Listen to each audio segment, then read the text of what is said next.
बांकी पाखे ऑलरेडी पहुँच सारूँ। ये बांकी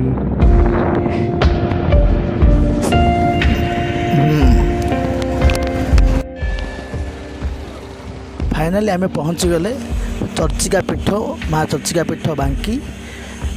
ये गोटे आज आप न्यू ब्लॉग गोटे हूँ चर्चिका पीठर। ये चर्चिका पीठ गोटे आप बहुत ये आम ओडिशा प्रसिद्ध ये पीठ। एक्चुअली ये जगार एक्चुअली गाड़ी पार्किंग करने नहीं से जगह स्पेस नहीं से आम से भर को लेकिन आम गाड़ी रखिलु। तो ये चर्चिका पीठर ब्लॉग आप रुहतु देखते ये चर्चिका पीठर ब्लॉग आपको केमती लगुच। आम देखिए 8टा शक्तिपीठ अच्छी ये ओडिशार 8टा शक्तिपीठ भितर ये भी गोटे अन्यतम से आम ये शक्तिपीठ को आसीचु।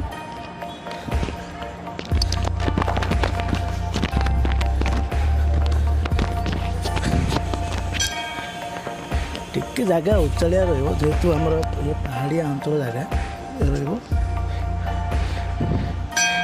महाप्रभु जगन्नाथ ये आमर पूजनीय होती।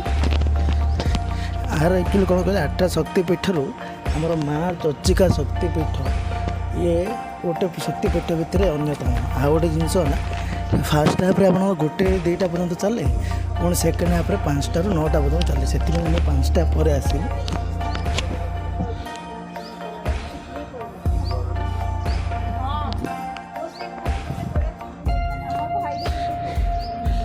आगु ये शक्तिपीठ को आम माँ चर्चिका मंदिर को ये गोटे जेहेतु ये प्रसिद्ध जगह आगु लोक परशुराम पीठ कहते।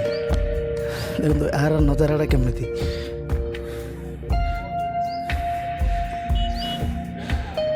बहुत दूर दूर लोक भी आसती। देखो ये जो पुराटा देखुना ये पूरा काठरे तैयारी आर अलग प्रकार दृश्य बहुत बढ़िया सुंदर अच्छी पूरा अच्छी देखुन ये पूरा काठरे तैयारी।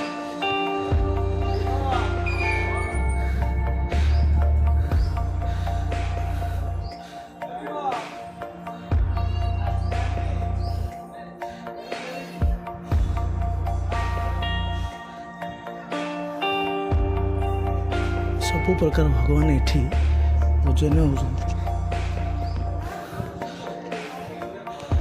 ये आमर सब महादेव अलग अलग अवतार ये जगह पूजनीय होती।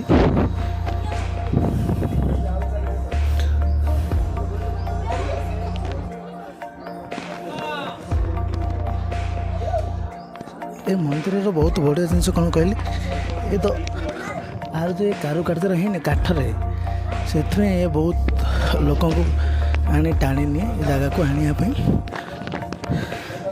देखिए।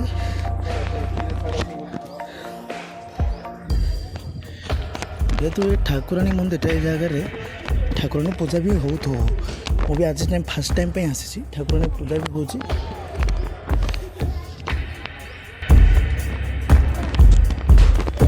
ये होची माँ चर्चिका।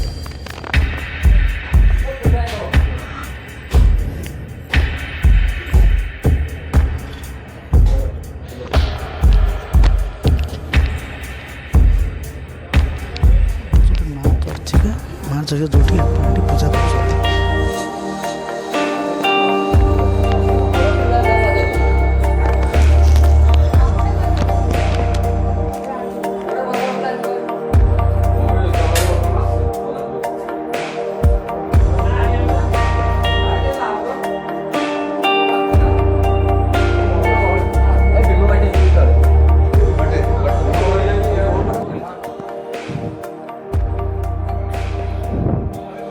ये हूँ माँ चर्चिका मंदिर। ये देखिए यार सीन गोटे अलग प्रकार अच्छी।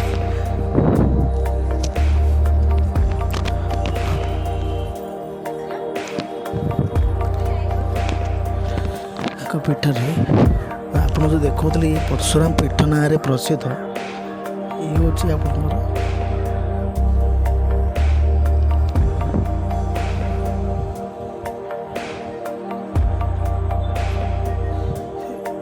ये परशुराम पूजा पाती से परशुराम पीठर मध्य ये प्रसिद्ध अच्छी मंदिर।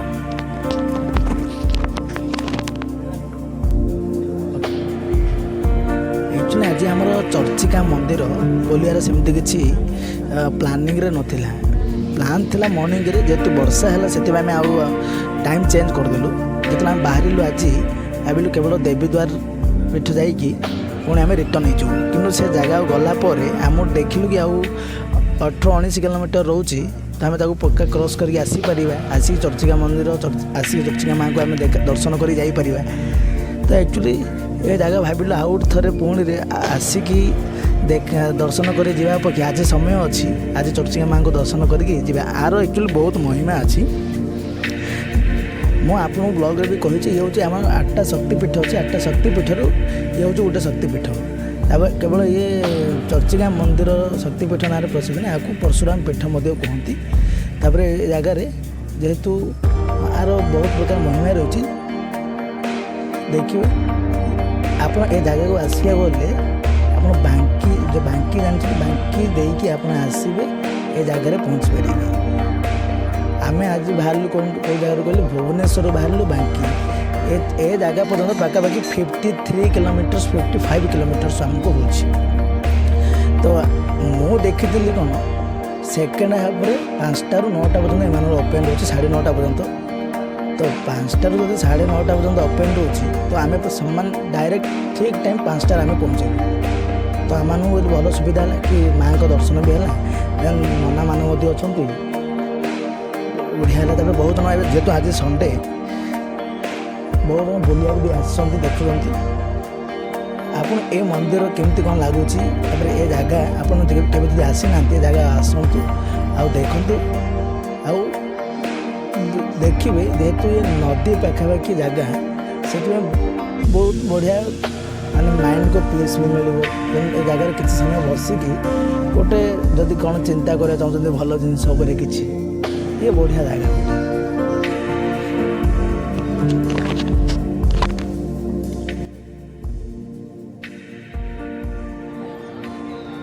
आज ये चर्चिका पीठ ब्लॉग रे आप बहुत किसी जानिले जदि केवे बुलिया चाहिए कि आसिक माँ को दर्शन करा चाहिए आसवे दर्शन करके जीवे आ ए ब्लॉग आपको केमती लगे निश्चय आप लाइक शेयर सब्सक्राइब करेंगे जदि भल लगी निश्चय कमेंट करिए पुणी देखा आमर नेक्स्ट ब्लॉग रे बाय बाय थैंक यू।